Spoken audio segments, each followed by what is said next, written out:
Okay, aloha mai kako. Jennifer has my pictures. Great.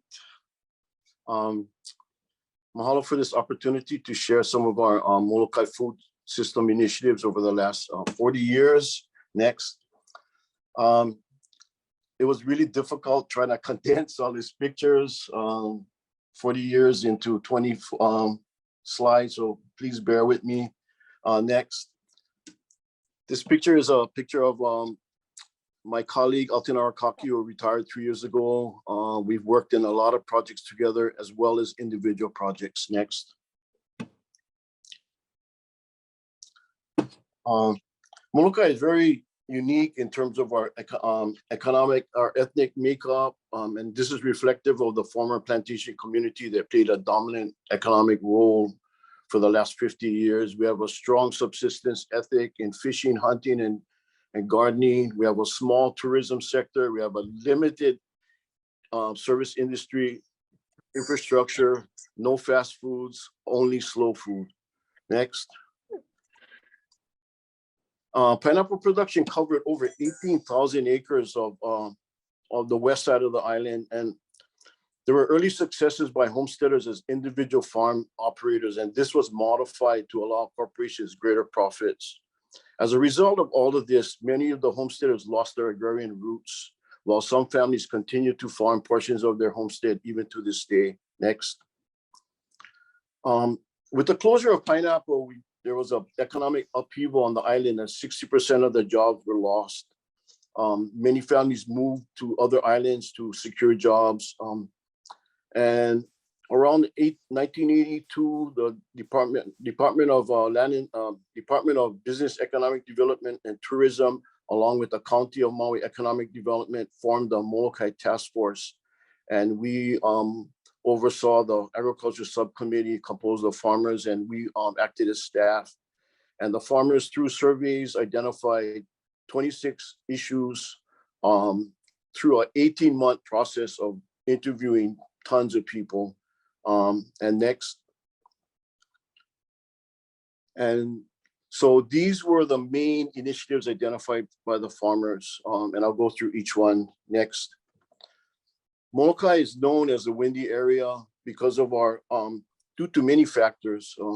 John Kumuhula John Kaimikawa talked about the 7 winds of Holihua, and I believe it. I'm right in the middle of Holihua, where I have a homestead, and my wife and my son farm together. Next. So alleviating the winds has been a real challenge. We can have weeks of 40, 50 mile an hour winds. And if you don't tie down your crops, you're gonna have a problem. So having windbreaks is critical for all the indigenous crops. Next. The Molokai irrigation system encompasses 124 acres and holds 1.4 billion gallons of water at full capacity. And this infrastructure has been a bone of contention for many reasons. One has to do with Hawaiian water rights. The other was poor management, clogging by tilapia, and competition for other issues such as transporting water to resort development on the west side of the island. Next. This is our agriculture hub, where we have 3 of our facilities. 2 of these facilities were actually built out of our office. Hikiola Cooperative was created by homesteaders back in 1976 in anticipation of the closing of pineapple. And today it's still the main source of supplies for the farmers. Sometimes external forces determine the success or failure of your operations on small islands. And this was the case of the cooling plant. The opening of large tracts of land on Oahu really put us out of the show. Now you had farmers on Oahu with no transportation costs, and it can deliver on demand. And it knocked out a lot of the farmers on the neighbor island. And this facility was also impacted. Next. We have a Molokai Research and Demonstration Farm. And we focus on two areas. One is new crops, and the other is existing crops. And this is applied research. This is also the home of the Molokai Tarot collection. We also have an Ulu collection over there with Noah.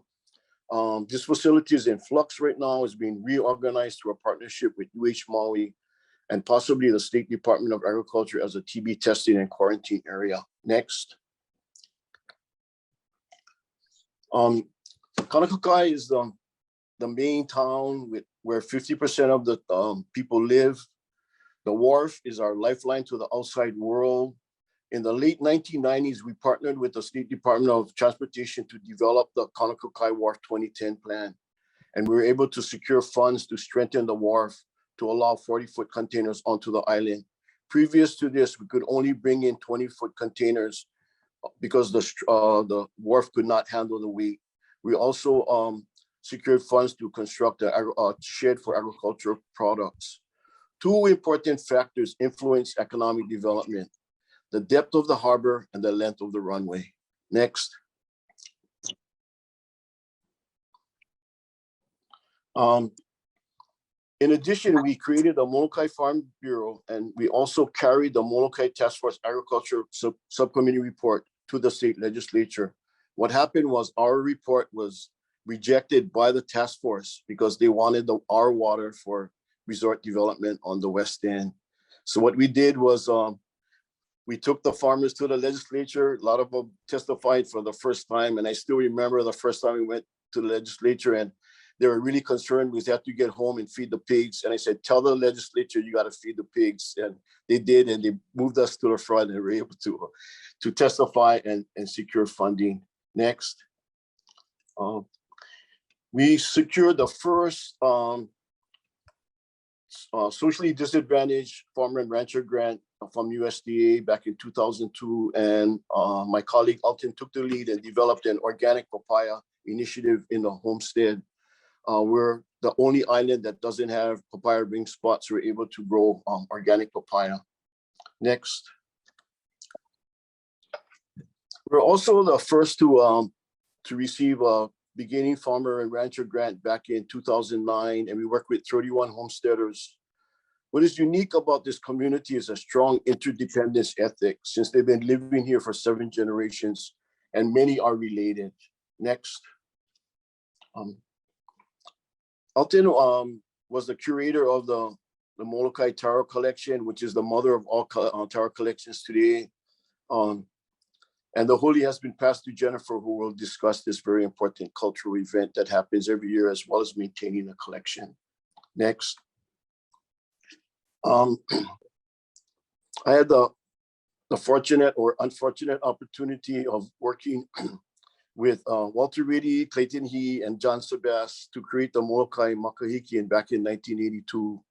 Although the games have taken center stage, the purpose was to raise awareness of the importance of abundance, Aina Momona, and the Ahupua'a system. This is Molokai's biggest cultural event of the year and was canceled this year as it coincided with the largest arrival of rain, Lonoika Makahiki, in the last 40 years, with 25 inches of rain in a weekend. We had dirt piles 15 feet high on the east end of the island, and they're still cleaning up the mess. Next. We have abundant ocean resources. We have a 14,000 acre reef system on the South Shore with over 65 ancient fish ponds. We're still trying to work on them. We have access to North Shore with vast nearshore and pelagic resources. And this is really important for our subsistence on this island. And people just revere the fish. They can eat it every day and they still don't have enough of it. Next. Limu is also an important part of our diet, important for our micronutrients. And this is Limu kohu, one of the more revered limu. Next.